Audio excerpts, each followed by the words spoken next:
Herman. Oke, kini aku baru paham. Sambil mengangguk-angguk tanda mengerti. Boy Gatot. Herman, bagaimana kamu menganalisa kalau kami berada di sini? Herman. Itu gampang, Boy. Memang kami berdua tidak bisa keluar dari Istana Durmagata, karena penjagaan yang sangat ketat. Tetapi kami diberi kebebasan untuk berlatih. Rupanya Durmagata tertarik dengan cara bela diri kami. Maka kami diminta untuk melatih pasukan bila nanti suatu saat dibutuhkan untuk bertahan dari serangan lawan. Karena jurang Gerawa yang bisa melatih pasukan tidak dapat melakukan lagi tugasnya, badannya sakit bila digunakan bergerak berlebihan, maka mereka memilih diam. Saat kami memperagakan cara membanting lawan, rupanya Dyah Reni dan Dyah Reno memperhatikan. Kemudian mereka bercerita kalau pernah ditolong oleh 2 orang saat berbelanja oleh gangguan kawanan penjamret dan perampok. Yang satu memiliki gerak mirip gerak kami, yang satu tangannya dibalut karena terluka, yang bernama Prawoto Bali. Siapa lagi kalau bukan kalian berdua? Maka kami rajin melatih pasukan Durmagata agar nanti bisa berhadapan dengan kalian. Ternyata taktik ini kami berhasil. Gunadarma. Wah, memang kalian adalah teman yang sangat kompak. Sudah patut kau disebut sebagai superhero. Lagian yang sampai saat ini yang belum mengerti, bagaimana kalian berdua mampu mengalahkan Patih Lemsgoro dan Macan Kumbang. Mereka berdua sesungguhnya manusia tangguh. Apalagi Patih sudah banyak berjasa ketika memimpin peperangan. Beri yang gambaran. Diana Sonaringsasi. Eyang, Patih sangat sayang dengan Dyah Ayu Pramodawardhani sebagai keponakannya. Tentu tidak tega mengorbankan keponakannya. Kelemahan ini aku gunakan pada saat yang tepat untuk membuat Patih tidak berdaya. Saat Patih mengakui segala perbuatannya dan minta maaf, maka segera aku minta dorong ke bawah, maksudnya ke kawah. Patih tidak kuat mendorongku, karena Patih masih menganggap aku adalah Dyah Pramodawardhani yang lemah. Maka saat Patih menusukku dengan pisau beladi, aku gunakan kesempatan ini untuk menotok jalan darahnya, agar terkulai lemas tidak bertenaga untuk barang bukti.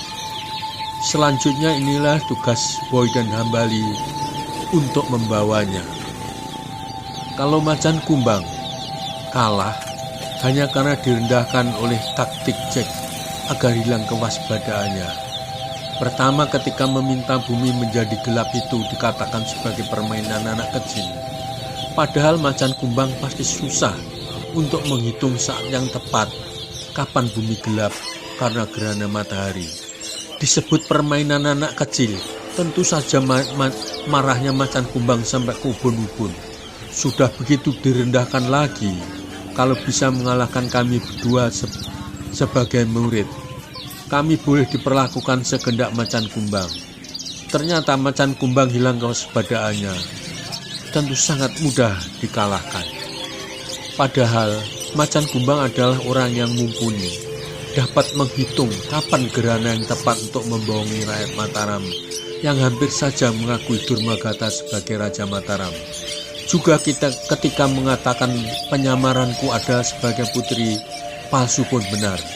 Coba dikatakan di awal-awal, pasti terjadi bentrok antara 2 pasukan. Pasukan kerajaan Mataram dan pasukan pemberontak Durmagata. Macan Kumbang memiliki tujuan untuk memamerkan ilmunya, sehingga kalah oleh kalimat yang merendahkannya. Nah itu yang penjelasanku. Tentu saja Diana tidak mengatakan kalau dirinya kalah dijadikan istri Jurang Gerawa. Rasanya kurang elok mengatakan demikian. Sementara teman-temannya tidak ada yang menanyakan, takut menyinggung perasaan wanitanya. Gunadarma. Jack, pasukanmu benar-benar sempurna. Mereka semua diam, dan sebagian mulai mengantuk karena siang itu memang sangat panas. Tiba-tiba mereka dikejutkan oleh suara. "Permisi, mau membeli sayuran dan kelapa, Yang." Gunadarman, "Oh, kamu ya Sumokerto. Mari masuk, aku ingin membeli sayuran dan kelapamu." Kurir Sumokerto, "Ya Yang, ini sayurnya agak layu karena sangat panas hari ini." Gunadarma kemudian memanggil semua pendaki Gunung Semeru, kemudian mendekat ke kurir Sukronoto sambil berbisik, "Ada berita yang penting, Sumokerto." Kurir Sumokerto, "Benar Yang, barusan meninggal Patih Lembusgoro dengan cara bunuh diri dalam kamar tahanan." Gunadarma, "Begitulah Sumokerto. Mungkin merasa malu dengan raja, sehingga Patih mengakhiri hidupnya. Patih sangat dipercaya oleh raja, tetapi menyalahgunakan wewenangnya hanya karena sayang keponakannya.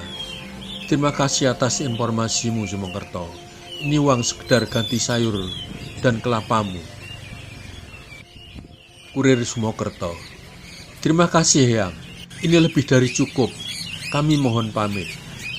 Gunadarma, "Ya, hati-hati di jalan." Maka mereka yang ada di balai-balai segera merebahkan diri untuk mengurangi hawa panas. Sebagian mereka ada yang kipas-kipas. Tiba-tiba dikejutkan oleh suara orang. Kusir, "Sampurasun Yang." Boy Gatot, "Dengar Hambali, pernah dengar nada suara itu? Suara siapa?" Hambali, "Ya Boy, aku ingat suara itu suara siapa ya. Aku ingat. Segera Hambali melencong keluar dari balai-balai menemui orang itu. Kusir, "Maaf Den, ingin menghadap Rawoto Bali." Hambali, "Wah, kamu yang datar." Kusir kereta kuda Diahreni, "Ayo masuk dulu." Maka kusir kereta kuda segera masuk ke balai-balai yang agak dingin daripada di luar. Kusir, "Den, akhirnya dengan susah payah aku menemukan tempat tinggal Raden berdua." Hambali, "Ada berita apa yang kau bawa, Kusir?" Kusir, "Begini Den, pertama aku memberitakan kalau aku diberhentikan dari pekerjaanku karena seluruh harta kekayaan Durmagata termasuk kereta kuda dikuasai kerajaan karena dianggap sebagai pemberontak. Bahkan aku dengar rencana Durmagata akan diasingkan jauh dari Mataram ke Pulau Kambang." Boy Gatot, "Wah, kasihan Diahreni dan Diahrenoya." Kusir, "Benar Den, mereka juga dihukum karena dianggap membantu pemberontak. Maka kalau Raden tidak keberatan, aku ingin bekerja pada Raden berdua. Entah sebagai apa, yang penting dapur masih mengepul Raden." Boy Gatot, "Yana, bisa membantu kusir kereta kuda yang pernah membawaku dulu. Dia kehilangan pekerjaan karena majikannya dihukum. Semua dan harta kekayaannya dikuasai kerajaan." Yana Sunaringsasi, "Paman, kami semua di sini hanya sementara, sehingga tidak bisa membantu Paman memberi pekerjaan. Ini ada sedikit uang, mungkin bisa Paman gunakan untuk usaha kecil-kecilan, sambil mencari pekerjaan yang sesuai dengan keahlian Paman. Terimalah Paman." Kusir, "Terima kasih Den, banyak amat Den. Ini uang emas, lebih dari cukup, bisa untuk modal istri jualan di rumah. Terima kasih Den, aku mohon pamit." Yana Sunaringsasi, "Ya Paman, hati-hati di jalan." Beberapa saat setelah kusir kereta pergi, Boy Gatot, "Kasih uang emas lagi Diana, habis dong uang emasmu." Yana Sunaringsasi, "Ya tidak apa-apa Boy, itu kan uang gaji dari Tunggul Ametung dulu saat Boy diangkat jadi telik sandi yang kau titipkan kepadaku." Boy Gatot, "Habis dong uangku." Yana Sunaringsasi, "Ya enggak lah, masih ada beberapa kaping." Mendengar jawaban Diana, semua yang ada di balai-balai tertawa bersama, menjadikan suasana yang panas itu menjadi sedikit ceria. Beberapa saat kemudian, alam pikiran Boy Gatot dikejutkan oleh sekilas pertanyaan. Maka Boy Gatot, "Jack, sekilas ada pertanyaan yang muncul di benakku. Dapatkah kamu ikut memberikan gambaran kepadaku?" Jack Danu, "Apa yang bisa aku bantu untuk menguraikan yang ada dalam pikiranmu, Boy?"